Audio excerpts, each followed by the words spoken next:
Assalamualaikum warahmatullahi wabarakatuh. Innal hamdalillah nahmaduhu wa nasta'inuhu wa nastaghfiruh wa na'udzu min sururi anfusina may yahdihillahu fala mudhillalah wa may yudlil fala hadiyalah. Asyhadu an la ilaha illallah wa asyhadu anna Muhammadan abduhu wa rasuluh. Qala wa ta'ala fi kitabil karim, a'udzu billahi minasyaitonir rajim. Bismillahirrahmanirrahim. Ya ayyuhalladzina amanu kutiba alaikumusiyam kama kutiba alal ladzina min qablikum la'allakum tattaqun. Jamaah yang dirahmati Allah, marilah kita bersyukur pada Allah Subhanahu wa taala bahwasanya pada tahun ini kita masih diberi kesempatan untuk berjumpa dengan bulan Ramadan, bulan yang penuh rahmat, bulan penuh ampunan, dan bulan turunnya Al-Quran. Mari kita gunakan sebaik-baiknya kesempatan ini untuk sujud dan tunduk kepada Allah Subhanahu wa taala. Karena boleh jadi bulan Ramadan tahun ini merupakan bulan Ramadan terakhir kita. Dan perlu diketahui, banyak manusia di alam kubur sana minta dikembalikan lagi ke dunia hanya untuk sujud dan tunduk kepada Allah Subhanahu wa taala. Jamaah yang dirahmati Allah, Allah menciptakan waktu termasuk Ramadan itu hanya untuk beribadah, sujud, tunduk kepadanya. Oleh itu, alangkah sayangnya kalau kita sia-siakan bulan Ramadan ini. Bila waktu itu tidak dimanfaatkan dengan sebaik-baiknya, maka rugilah kita. Apalagi kalau digunakan untuk kemaksiatan atau hal yang tidak berfaedah. Kemudian lebih lanjut, bulan Ramadan itu merupakan bulan istimewa dibandingkan bulan-bulan yang lainnya. Karena amal solih yang kita kerjakan dilipat gandakan pahalanya. Bulan Ramadan merupakan bulan istimewa. Itu bukan berarti bulan-bulan yang lainnya tidak istimewa. Semua bulan istimewa.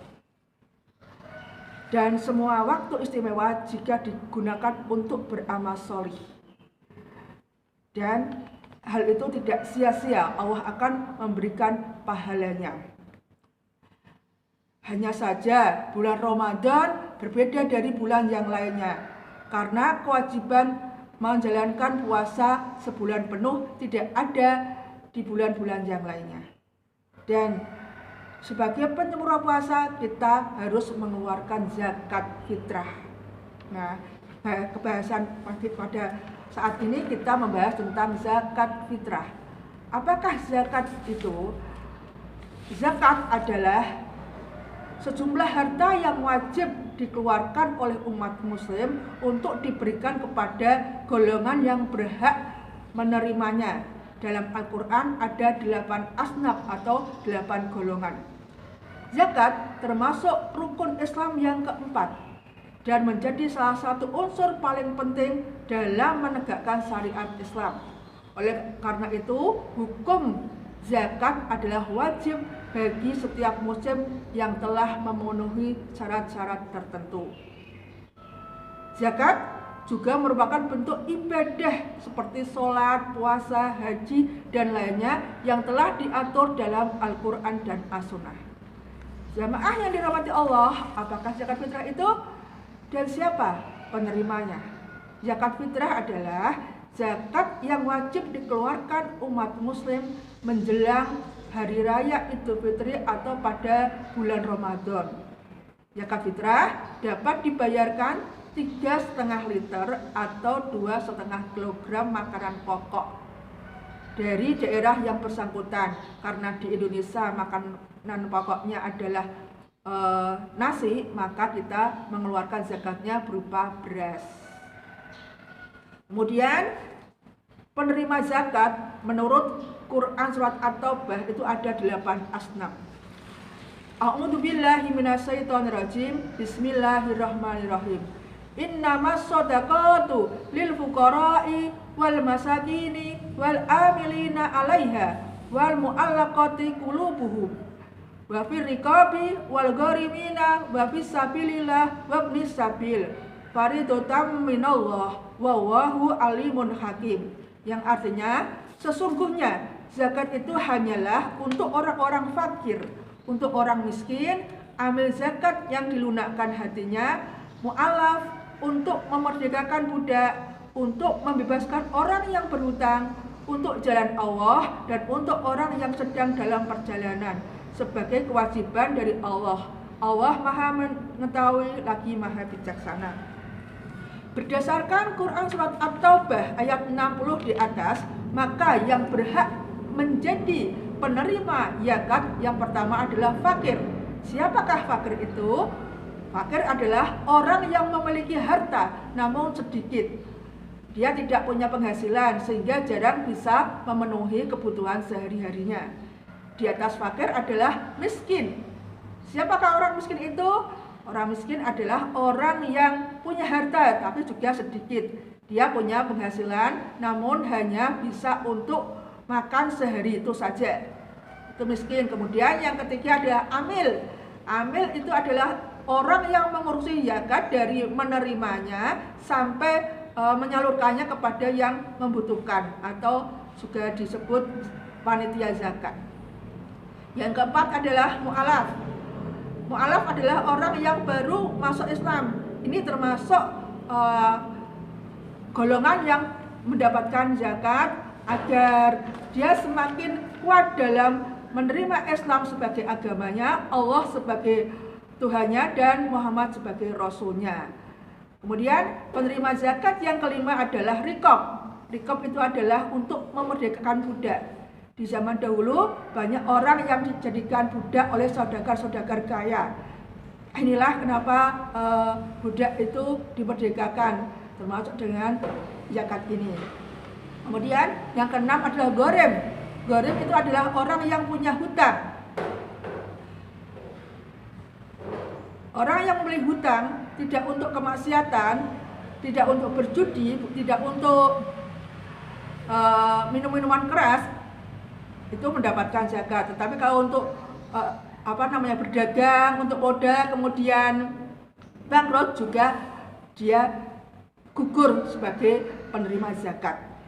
Yang ketujuh, penerima zakat adalah fisabilillah. Fisabilillah adalah segala sesuatu yang bertujuan untuk di jalan Allah. Bisa mungkin mendirikan madrasah, untuk berdakwah, untuk kesehatan, pantai asuhan, madrasah diniyah, pendidikan, dan masih banyak lagi. Makanya yang sesuatu yang di jalan Allah. Kemudian yang terakhir penerima zakat adalah Ibnu Sabil. Ibnu Sabil disebut juga sebagai musafir atau orang-orang yang sedang melakukan perjalanan jauh, termasuk pekerja atau pelajar yang di rantau. Nah, dari pembahasan di atas ada 8 asnaf tadi, kita bisa menilai diri kita sendiri. Apakah kita termasuk yang menerima zakat atau yang mengeluarkan zakat? Dengan memenuhi kewajiban untuk membayar zakat, tentu saja banyak kebaikan yang bisa kita dapat.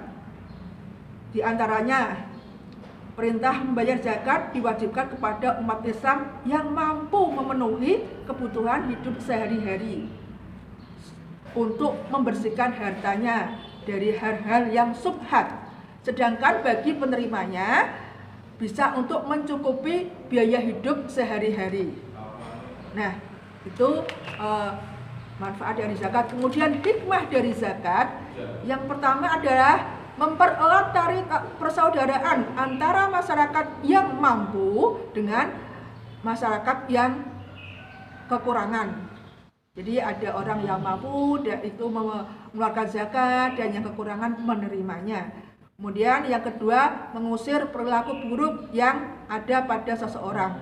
Jika seseorang itu tidak mampu dan tidak menerima sesuatu termasuk zakat itu, maka ada dalam pikirannya untuk melakukan hal-hal kejahatan, bisa mencuri, merampok, dan lain sebagainya.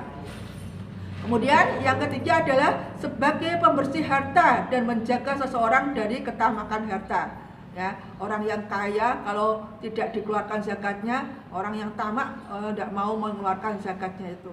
Kemudian Yang keempat, ungkapan rasa syukur atas nikmat Allah yang telah memberikan nikmat kepada kita. Kemudian selanjutnya untuk mengembangkan potensi diri bagi umat Islam dan bagi mu'alaf, memberi dukungan moral bagi orang yang baru masuk Islam. Kemudian menciptakan ketenangan baik bagi penerima maupun yang memberikannya. Itu adalah fungsi zakat. Kemudian ada cerita ini tentang zakat. Zaman Rasulullah itu sahabat Utsman lupa mengeluarkan zakat. Hingga ketika beliau selesai sholat Id, pulang ke rumah, kemudian mengambil unta terbaiknya, kemudian dijual dan untuk memerdekakan budak. Nah, kemudian setelah itu beliau menemui Rasulullah dan menceritakan halnya. Ya Rasulullah, saya hari ini lupa membayar zakat. Kemudian saya menjual unta terbaik saya dan memerdekakan seorang budak. Apakah pahalanya sama dengan membayar zakat?